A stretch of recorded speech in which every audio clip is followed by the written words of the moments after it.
Kisah berikutnya yang akan kita bahas adalah kisah dengan judul Jarum. Jarum, bukan jarum super loh ya. Di sebuah desa yang terletak di Nrekang, hidup seorang bangsawan yang memiliki banyak hewan ternak, emas, tanah, dan barang berharga lainnya. Ya, sultan lah ya, kaya raya.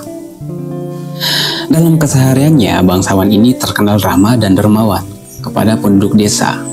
Di rumah yang mewah dan besar, ia hanya tinggal bersama dengan anak tunggalnya karena ia telah ditinggal mati oleh sang suami. Pada suatu saat, bangsawan yang kaya raya ini bermaksud untuk menjahit sarung bantal yang sobek pada bagian belakangnya.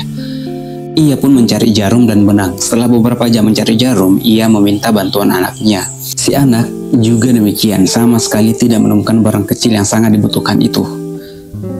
Singkat cerita, senja pun tiba, si ibu akhirnya memutuskan untuk meminjam jarum jahit kepada Indo Kalobe, tetangganya.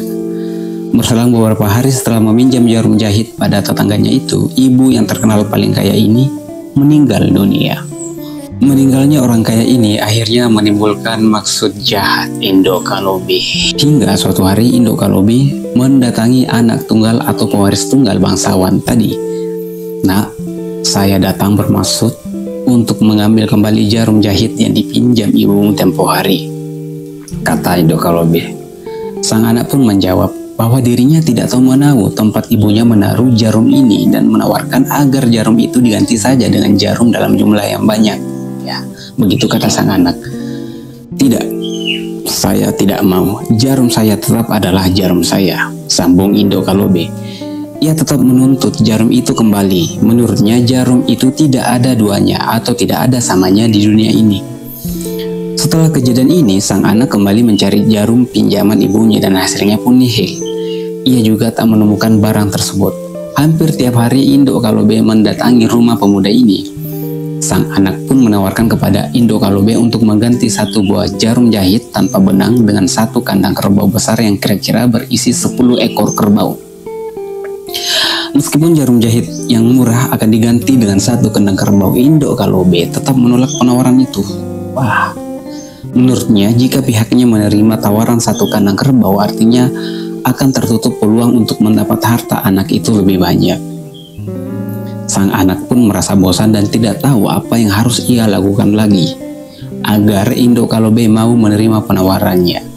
Sang anak ini kemudian menemui Indo Kalobe. Bagaimana jika jarum itu saya ganti dengan 100 kerbau, kata sang anak. 100 kerbau? Jawab Indo Kalobe.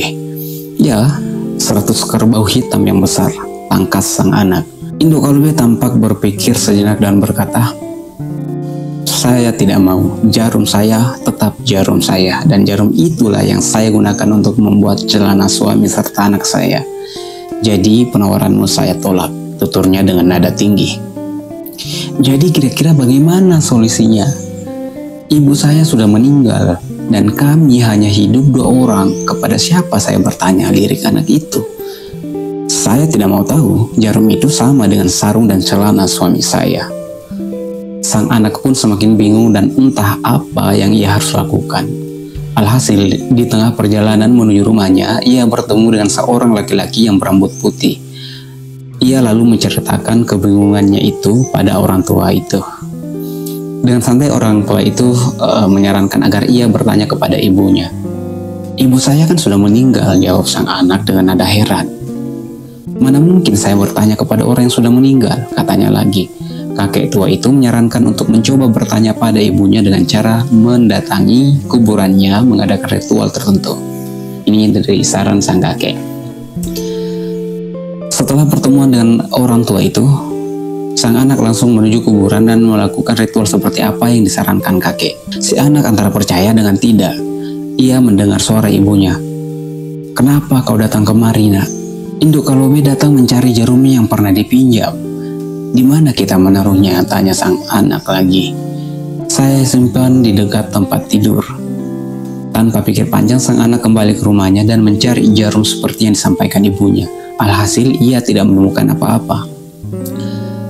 Esok harinya datanglah Indo Kalobe menanyakan jarumnya lagi.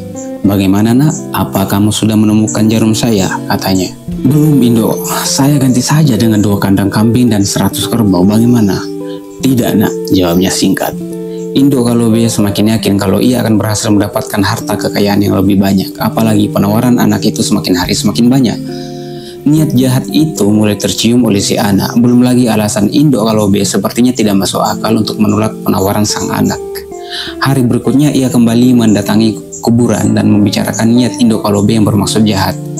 Sang ibu kembali menjawab, "Nak, kamu ini bagaimana? Jarum itu saya simpan di dekat tempat tidur dan menggunakan benang sutera."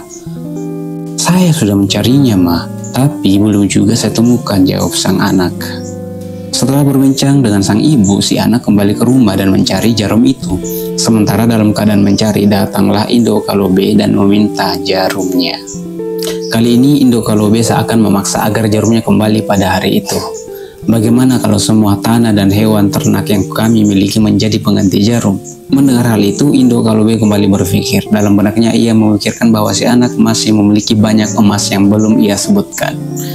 Mungkin saja jika saya berkesempatan suatu hari untuk mencari jarum dan tidak bertemu, ia akan menyerahkan semua kekayaannya. Begitu pikir si nenek Kalobe ini. "Begini saja, saya beri waktu 1 hari. Jadi besok jarum saya sudah ada. Kalau tidak saya minta ganti rugi dalam jumlah yang besar." Demikian kata Indo Kalobe. Seraya pergi meninggalkan sang anak. Sang anak semakin bingung, hanya gara-gara jarum, harta kekayaan peninggalan kedua orang tuanya akan habis. Pagi-pagi sekali sebelum matahari terbit, sang anak menuju kuburan dan menceritakan bahwa hari ini adalah kesempatan terakhir untuk menemukan jarum itu. Jika tidak ditemukan, harta kekayaan keluarganya akan jadi tumbal. "Kamu ini bagaimana? Jarum itu saya simpan dekat tempat tidur menggunakan benang sutera." "Apakah kau sudah buta, nak?" tanya ibu. "Tidak, Bu. Setiap hari hanya mencari jarum yang saya kerjakan," jawab sang anak. "Lebih baik kau pulang, nak. Sebelum kau cari jarum itu, berdoalah. Kalau harta kekayaan itu ternyata masih milik kita, Sang Khalik pasti akan membantumu untuk menemukan jarum itu," pesan sang ibu. Singkat cerita, sang anak kembali ke rumahnya dan menuju tempat tidur ibunya. Namun sebelum mencari jarum tersebut, ia memohon petunjuk Sang Khalik. Dalam doanya, ia mengharapkan agar kekayaan tidak jatuh di tangan Indo Kalobe, tetapi akan dikelola sehingga penduduk di kampung itu turut menikmati kekayaan keluarganya. Setelah itu sang anak berdiri dan mencari dengan seksama jarum kecil itu. Tidak lama benang sutera ia terlihat dari kejauhan. Ia pun mendekatkan badannya dan ia mendapat jarum bersama dengan benang sutera. Tanpa pikir panjang ia bersujud syukur karena apa yang ia harapkan telah jadi kenyataan. Sang anak akhirnya tersenyum. Dari jauh terdengar suara langkah kaki menaiki anak tangga rumah. Sang anak yakin orang itu pasti Indo Kalobe. Ia pun menemuinya. Indo Kalobe tidak bertanya apakah jarumnya telah ia temukan, tetapi langsung menawarkan agar jarumnya diganti dengan semua harta peninggalan kedua orang tuanya.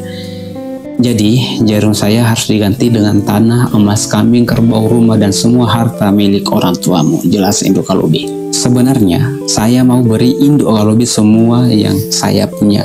Tetapi, jarumnya sudah saya temukan, Indo." Wajah Indo Kalobe seketika memerah. Apa yang ia pikirkan ternyata berbeda dengan faktanya. Ia malu dengan sendirinya karena, "Kamu sudah menemukan jarum saya, bagaimana kalau kamu ambil saja itu jarum dan berikan saya 1 kandang kerbaumu sama seperti penawaranmu pertama?" "Tidak, Indo Kalobe, saya rasa jarum itu sangat Anda butuhkan. Bukankah jarum itu sama seperti sarung dan celana suami serta anak Anda?" bantah sang anak. Mendengar itu pulanglah Indo Kalobe dengan perasaan yang sangat malu, apalagi ia dipermalukan oleh seorang anak yang jauh lebih muda darinya.